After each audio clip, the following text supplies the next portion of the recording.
8 top tips on how to be a better estate agent from John Durrant, who's been in the estate agency for over 53 years. John, thanks for joining me today. It's a pleasure.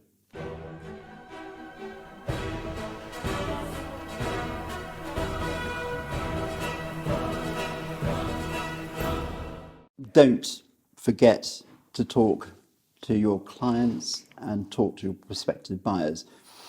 Prospective buyers, I imagine, not having been an agent recently, I imagine that people with houses to sell haven't been on the top of the... No, local load to sales, no. That's right. Local properties to sell, they haven't been on the top of, the call list, if you want to put it, call it that. And you say call, I mean, obviously, is emailing okay? WhatsApp messages, text messages? No, I think it's, I know, I saw a previous interview that you did with a chap called Benjamin Dennehy, where he was talking about relationship, or that not having a relationship with people. And in fact, I believe the opposite. I believe that you do have to have a relationship with people. I believe that you build a relationship best by talking to them. So going back to my first years in estate agency, I left school at 16. I think I was 17 or 18 when I went to Hugh Winter's office. I was called Mr. Mole. So I was sat in the corner of his office while he was having his bowl of soup and playing chess with the local lawyer. And he would come out and say, "Hello, Mr. Mole, how are you doing?" And I'd be phoning applicants and I'd be phoning people all day, and I'd be getting interest in the properties, and I'd be getting the properties on the market. Ringing out as an estate agent. Oh my God! I know. Listen to that one, kids. Yeah. Okay. It's it's essential really that you do have relationships, because if you don't ring out, then you're not actually who the hell are you? Indeed. What's your second tip? See problems coming before they actually happen. So I spoke to about 12 months ago, after the Rishi thing, I was saying to estate agents, people that I knew, I think that the stamp duty holiday is going to end badly, and they were saying, "I know, supply and demand, etc." And I'm actually more interested in cause and effect.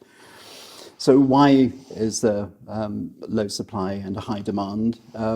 Because if you can look at cause and effect and try and extrapolate forward, what might happen because this happens. Interest rates go up. For example, we were talking about an increase in household budgets, say of £400 a month. £400 a month is equal to £80,000 on a mortgage at 3.5%. You're not going to take £80,000 out of and have no effect on the property market. So you've got cause and effect is much more interesting to me than supply and demand. That's the result, supply and demand. Cause and effect is why it's happening. So I think that is very important to look at. What's the third tip? Focus buyers on the long-term trend. So going back to 1973, what happened with the property market then, what's happened since, that's a cakewalk. The 92, 82, all of those times that we had since, absolute cakewalk compared to back then. But in 1973, the average value was £4,000. I was going down to houses in Chandler's Ford on the weekend to sell houses to man a show house. People were saying £4,000, £4,500 for a detached house. That's outrageous.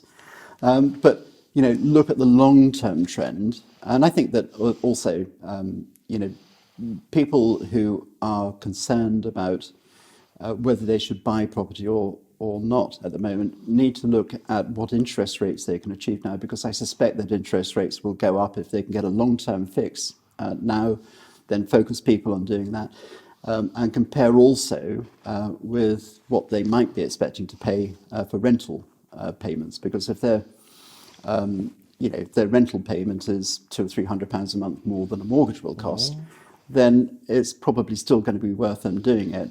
Maybe so long as they're not going for a 95% mortgage. I don't even know if you can get 95% mortgage. Yes, you now, can. but, so if they're going for a 95% mortgage, then be prepared to stay there for a while until the market recovers again and takes off. And So almost estate agents should be saying, well, you know, someone says, I'm going to wait for the house prices to drop. Well, what are you actually going to cost you in your rent? And, Yeah.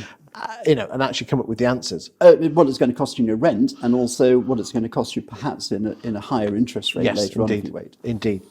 What's number 4? Well, the power of property marketing. Done well, it's brilliant. You've got real exponents of this in the industry at the moment, people like Sam Ashdown, Mr. and Mrs. Clark. They're fantastic at property marketing. What they achieve is, I believe, by being different to everybody else, I believe that people are going to them. And I think Sam Ashdown said on a blog recently that I heard that she's got something like a £1 million turnover in 2 years. Well, that's quite unheard of, for an estate agent to be able to go from a standing start in 2 years to £1 million turnover. And Mr. and Mrs. Clark are growing, really, really fast. I think that there is another girl who's come to my notice called Isabella Rapaka, and she's really interesting because she only actually handles 1 or perhaps 2 houses at a time until they go under offer. So you're talking about, estate agents not having the time to do something, but if you actually do your property marketing beautifully, she will go and dress a house for somebody. And her partner is an ex-service guy, and he's a brilliant photographer. I taught him, and he was a photographer in the services, but I taught him property photography, and he's a fantastic videographer, and he's what they're turning out is fantastic, and people are going to them to ask them to sell their property. So she will have an open house for each property, and people will come along and say, we love what you're doing here, can you handle it? She will say no if she can't. So she only takes on X number of houses to sell. I think that's, it's brave.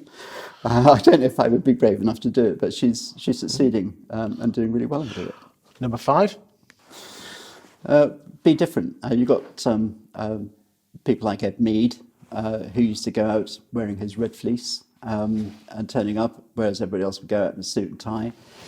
You have, historically, a lot of people won't have heard of Roy Brooks, but Roy Brooks was funny. There have been books written about him and about his descriptions of properties, talk about air conditioning when in fact there was no roof or whatever.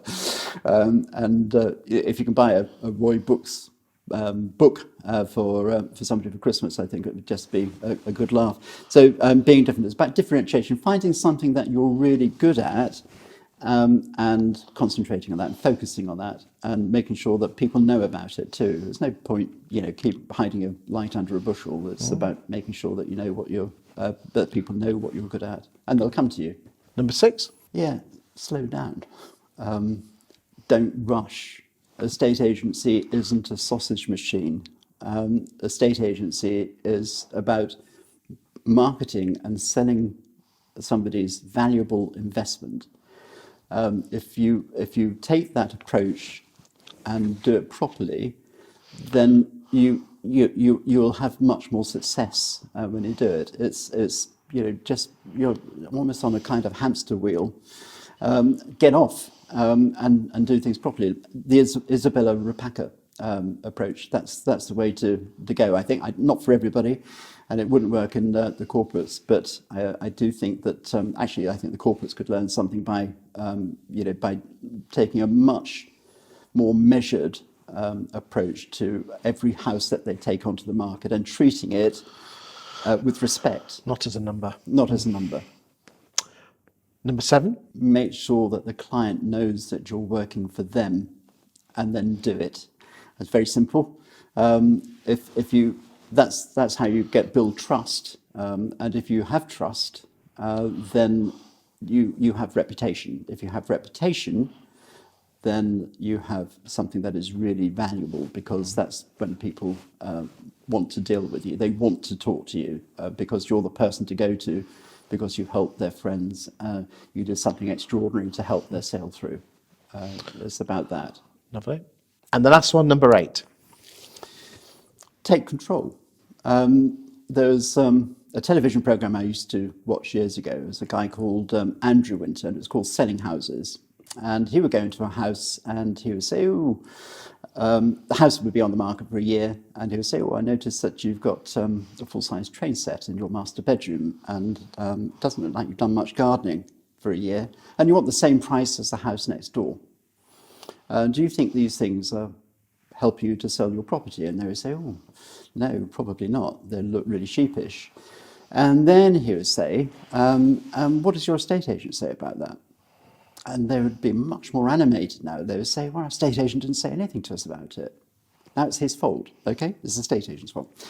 So then he would call the estate agent in, and he would say, "Why isn't this house sold? You've had it on the market for a year." And they would say, "Oh, well, you've got a full-size train set in the master bedroom. The garden's not been done for a year. Black and Decker workbench in the cloakroom. You've got motorcycle parts all over the kitchen." And then he would say, "Okay, and oh, by the way, they want the same price as the house next door, which is beautiful." And then he would say, "Okay, what have you said to the client about that?" And the estate agent looked like a complete knobhead. That's a technical term. A technical term. He looked like an idiot because he spent his money trying to sell this property over the period of a year. It's interesting you used his money when but most estate agents don't think that way, do they? Well, they don't, and it's sad really, because if you take control of the situation, if you tell the client what's in it for them, to prepare the house and get it on. Yeah. But they're afraid that they'll lose the listing. It's the little boy who says to the emperor, "You haven't got any clothes on." It's that kind of situation. But if you take control and if you explain to people, actually, if you do this, then the perception of value can increase by up to 12%. That's what's in it for them. This is why you're doing it. Thank you for your time today, John. It's a pleasure.